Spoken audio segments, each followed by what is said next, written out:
안녕하십니까. 한겨레 캐스트 2013 주간 이슈 전망 시간입니다. 저는 정치부 성한용 기자입니다. 안철수 전 서울대 교수가 돌아왔습니다. 작년 12월 19일 대통령 선거 당일이죠. 미국으로 갔던 안철수 전 교수가 어제 80여일 만에 한국으로 돌아와서 기자회견을 했습니다. 오는 4월 24일 재보궐선거에서 서울 노원병에 출마하겠다 이렇게 밝혔습니다. 지역구 국회의원으로 정치를 다시 시작하겠다는 것입니다. 노원병에서 당선된 뒤에는 신당을 창당하겠다 이런 의사를 간접적으로 밝혔습니다. 대통령 선거가 끝나고 그동안 정치 뉴스의 중심이 박근혜 대통령이었는데 안철수 전 교수의 갑작스런 출연으로 정치부 기자들이 좀 더 바빠지고 있습니다. 오늘은 안철수의 귀환 그리고 정치적 파장을 집중적으로 짚어보도록 하겠습니다. 오늘은 정치부 김종철 기자가 스튜디오에 나왔습니다. 안녕하세요. 안녕하세요. 예, 먼저 어제 안철수 전 서울대 교수가 기자회견에서 뭐라고 했는지 핵심적인 내용을 다시 한번 정리해 보겠습니다. 먼저 기자회견 주요 장면을 보시죠. 새로운 정치, 국민이 주인이 되는 국민을 위한 정치를 위해 어떤 가시밭길도 가겠습니다. 이번 서울 노원병 국회의원 선거 출마는 그 시작이라고 생각합니다. 정치 신인이 현실 정치에 처음 몸을 던지는 심정으로 열심히 노력하겠습니다. 네, 김종철 기자께서 정치적으로 의미가 있는 대목을 중심으로 몇 가지 좀 해설을 해주시면 감사하겠습니다. 정권 교체 실패에 대한 그 얘기는 전혀 없었어요. 그러니까 내가 국민 여러분의 성원에 못 미쳐서 미안하다.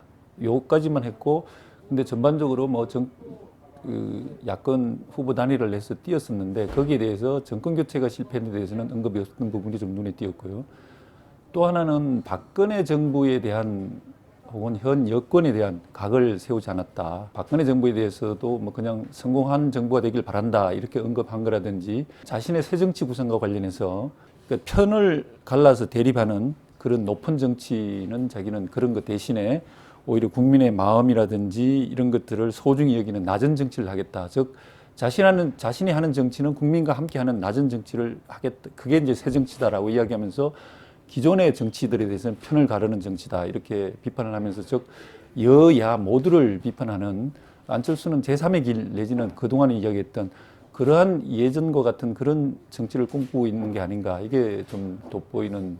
예, 안철수 전 교수의 발언 중에 좀 몇 가지 궁금한 내용이 있는데 제가 김종철 기자한테 곧바로 좀 물어보도록 하겠습니다. 네.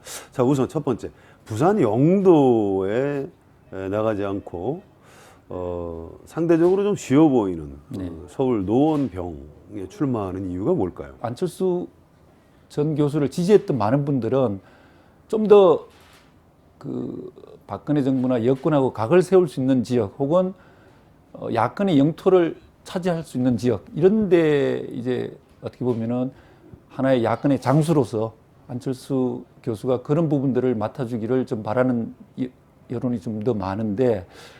안 교수는 이제 서울이 민심의 바로미터 지역이고 수도권이기 때문에 나간다라고 하는 부분들은 좀 그런 기대에 좀 못 미치는 선택인 것 같고요. 아무래도 이제 당선 여부도 따졌을 텐데 당선 가능성도 어떻게 보면은 부산은 좀 그렇게 쉽지 않아 보일 거고. 김무성 전 의원이 부산 영도에 출마 선언을 했죠. 좀 강직이죠 거기도.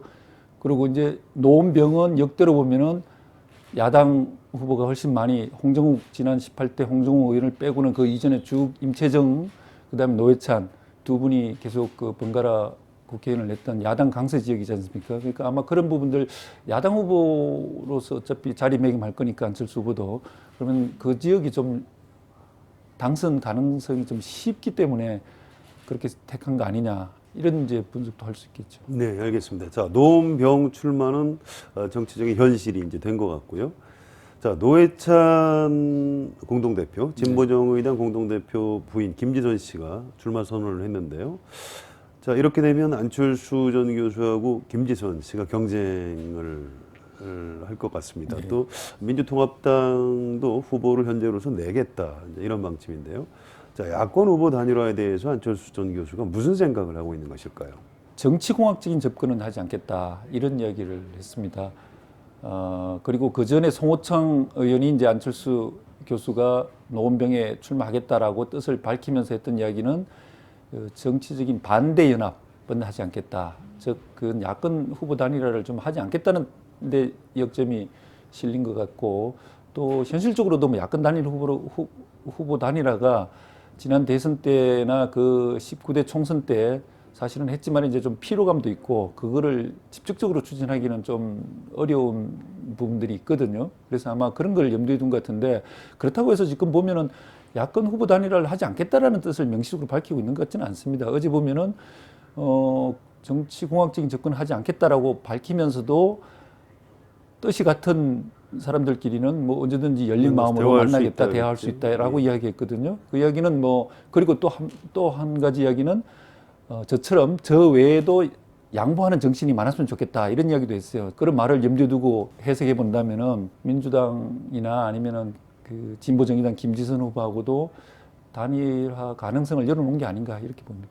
예, 김정철 기자는 정치부 기자를 오래 하셨으니까 그냥 단도직입적으로 묻겠습니다. 자, 안철수 전 교수가 노원병에서 당선이 될까요?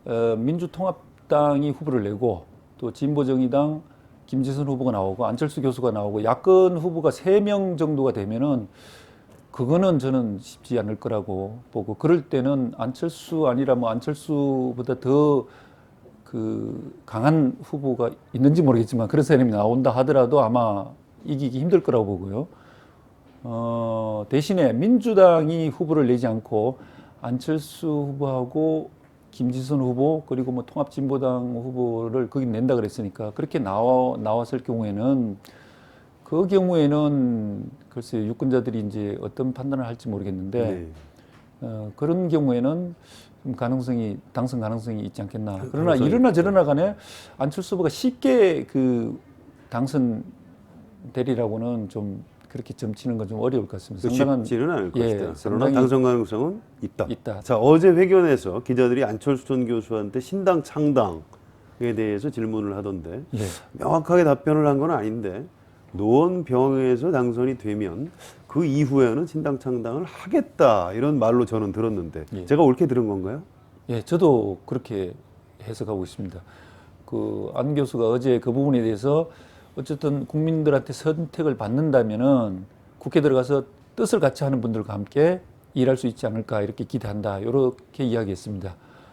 일단 뭐 현재로서는 정해진 게 없다라고 했지만은 본인이 국회 들어가면은 뜻을 같이 하는 사람과 함께 하겠다 그랬으니까 신당 창당을 자연스럽게 추진하지 않겠냐 예. 그렇게 보고 있습니다. 자, 궁금한 게 안철수 전 교수가 신당을 네. 이제 국회의원에 당선이 돼서 신당을 창당을 하겠다 하면 과연 어떤 사람들이 참여하게 될지 민주통합당 의원들 중에 몇 명이나 그 정당에 참여하게 될까요? 어떻게 보십니까? 대선 후보 나왔을 때 옆에 있었던 분들이 1차적으로 뭐 대부분 갈 거고요. 현역 정치인들은 당시 별로 없었죠. 예, 송호창 의원 한 사람 딱 정도. 한 사람이죠. 그리고 이제 가장 그 주력 부대가 소위 의원들로 볼 때는 민주당 의원들이 얼마나 움직일까 저는 좀 회의적입니다. 네. 선거가 일단 2016년에 20대 총선이 있기 때문에 네, 아직 멀었죠. 예, 아직 멀었잖아요. 그리고 국회의원들이라는 건 다음 총선에서 자기가 재선되느냐 여부가 가장 관건인데 현재로서는 안철수 교수가 아직까지 뭐 국민적인 인기가 있고 또 신당에 대한 여론조사를 하면은 민주당보다 앞서기도 하고 그런 조사가 나오긴 한데 개별 의원들을 볼 때는 굉장한 그 큰 위험성이 있지 않습니까? 지금 안철수 신당에 몸을 담았다가 앞으로 정치 상황이 어떻게 변할지 모르는데 그리고 그 신당이 성공할지 실패할지도 사실은 좀 불확실한데 그런 경우에 그 당적을 옮긴다는 게 쉽지 않을 것 같아요. 그래서 제가 볼 때는 민주당에서 내분이 크게 일어나서 뭐 도저히 거기서 같이 하기 힘든 상황이 아니라면은 안철수 교수에 대해서 호감을 갖고 있는 의원들이라 하더라도 옮기는 사람은 그렇게 많지 않을 것 같다라는 이런 생각이 듭니다. 네, 알겠습니다. 자, 이 모든 것이 노원병에서 안철수 전 교수가 당선되는 걸 전제로 하는 것인데 혹시라도 노원병에서 안철수 전 교수가 낙선을 하면 그 다음은 어떻게 될까요? 그러면 뭐 치명적인 타격을 입는다고 봐야 되겠죠, 정치 생명에.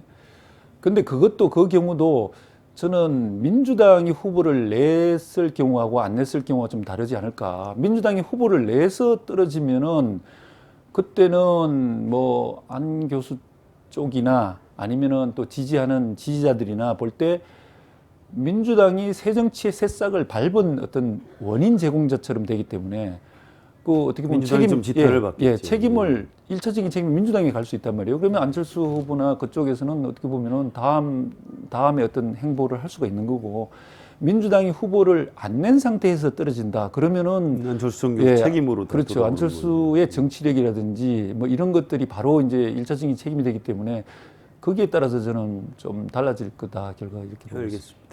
자, 안철수 전 교수가 갑작스럽게 출연을 하니까 다른 정당에서도 약간 좀 당황하는 것 같은데요. 자, 우선 여당인 새누리당에서는 좀 야권 후보가 많아진다. 뭐 이것 때문에 좀 반가워하는 그런 표정인 것 같은데 어떻습니까? 현재로서는 뭐 일단 야당 후보들이 여러 나올 수밖에 없는 상황으로 비치니까 조금 그런 면에서는 즐기는 면도 있는데 또 한편으로는 어쨌든 새 정부 임기 초반에 지금 출범한 지 겨우 이제 한 달도 아직 안 됐는 상황에서 그렇죠. 예. 4월 20일 가면 이제 딱 한 달 지난 상황에서 재보선 치러지는데 거기서 어떻게 보면 야권의 가장 유력한 그 차기 대선 주자급으로 이렇게 인식되고 있는 사람이 바로 보궐선거 나와서 일단 깃발을 든 데 대해서는 어떻게 보면 좀 부담감을 갖는 부분도 많은 것 같습니다. 특히 네. 이제 아무래도 그렇게 되면은 야권이 뭐 어떻게 보면 야권하고 여권하고 정면 대결을 해야 되니까 거기다가도 그 후보 자체가 야권의 유력한 인물이기 때문에 부담을 내심으로는 갖고 있는 걸로 이렇게 보입니다. 자, 민주통합당의 선택이 좀 관심인데요. 네. 민주당이 결과적으로 노원병의 후보를 내게 될까요? 아니면 내지 않게 될까요? 어떻게 보십니까? 그 뭐 점쟁이도 아니고 잘 모르겠는데요. 오랫동안 정치부 기자 생활을 하셨으니까 저는 그럴 때 전망을 좀 해주셔야죠. 예, 저는 꼭 한 군데 찍어야 된다 그러면은 안 내는 쪽으로 안 낼 가능성이 높다. 네. 지금은 뭐 지도부들이 공당으로서 후보를 내지 않을 수 없다 이렇게 이야기하고 있지만은 여러 정치적인 어떤 상황이나 이런 거 보면은 후보를 낸다고 해서 자기 후보가 이길 가능성은 없고 아까 말씀드린 대로 자기들이 후보를 냈다가 안철수 후보가 떨어지면은 그 책임을 몽땅 뒤집어 써야 되고 설령 또 안철수 후보가 이긴다 하더라도 그거는 그렇게 민주당 후보를 냈는데 안철수 후보가 이겼다 그러면 안철수 후보로서는 엄청난 그 정치적인 승리를 차지하게 되지 않습니까? 그럴 경우에 민주당은 정말 더 찌그러들 수밖에 없기 때문에 민주당으로서는 이래도 저래도 손해나는 게임이기 때문에 실리적으로도 저는 안 낼 것이다. 그리고 도의적으로도 지난번에 안철수 후보가 문재인 후보를 위해서 어쨌든 물러났지 않습니까? 양보했는데 민주당이 이번에 그걸 뭐 후보를 내겠다고 고집하는 거는 도의적으로도 안 맞고 하기 때문에 결국은 저는 안 낼 가능성이 높다. 이렇게 점치고 있습니다. 알겠습니다. 예, 마지막으로 하나 좀 더 여쭤볼까요? 안철수 전 교수가 어제 기자회견이 끝나고 곧장 그 노원병 네. 지역구로 갔는데요. 뭐 그 사이에 새로 집을 마련했다고 합니다. 자, 그리고 오늘은 국립현충원을 이제 참배하는 걸로 돼 있고요. 그동안에 안철수 전 교수가 좀 우유부단하다. 그래서 뭐 간만 본다. 해서 간철수다. 이런 비판이 있었는데요. 이번엔 좀 뭔가 좀 각오를 단단히 한 것 같지 않습니까? 이런 행동이 뭘 의미하는 것일까요? 그렇죠. 이번에는 뭐 노원병에 대해서 사실은 출마 선언도 좀 전격적이었고요. 네. 그 부분도 사실 들어와서 여러 사람과 협의하고 국민들 여론도 청취하고 이렇게 지역을 선택해도 되는데 그런 과정을 생략하고 일단 노원병 던지고 그 이후에 어제 들어와서 바로 회견하면서도 노원병에 대해서 계속 고하겠다는 뜻을 확실히 했고 오늘은 또 바로 국립현충원 방문하고 이런 것들이 어떻게 보면은 준비된 행보 또 딱 그 짜였던 행보 또 대선 주자급 행보 이런 거를 보이는데 그만큼 어떻게 보면 정치 진입에 대한 어떤 강한 의지를 보이고 있는 게 아닌가 싶습니다. 네, 알겠습니다. 정치 진입을 위해서 아주 강한 의지를 보이고 있다. 이렇게 정리가 되는 것 같습니다. 작년 대선 전국에서 가장 뜨거운 이슈는 바로 안철수였습니다. 여론조사상으로는 문재인, 안철수가 단일화를 하면 특히 그중에서도 안철수 후보가 야권 단일 후보가 되면 박근혜 후보를 이길 수 있다. 이렇게 여론조사상에 나타난 일이 있는데요. 그렇지만 그런 일은 일어나지 않았습니다. 안철수 후보는 문재인 후보와의 단일화 협상 과정에서 후보 등록 직전에 야권의 대선 후보직을 사퇴했고요. 그 뒤에 문재인 후보를 몇 차례 돕다가 선거 당일에 개표가 시작되기 전에 미국으로 떠났습니다. 자, 대선이 박근혜 대통령의 당선으로 마무리된 다음에 박근혜 후보의 이런 처신에 대한 평가가 좀 엇갈리게 나왔습니다. 야권 후보 단일화를 위해서 과감하게 후보직을 양보했다. 그리고 안철수답게 독특한 방식으로 문재인 후보를 도왔다. 이런 긍정적인 평가가 있었습니다. 그런가 하면 갑작스런 사태로 후보 단일화의 효과가 반감됐다.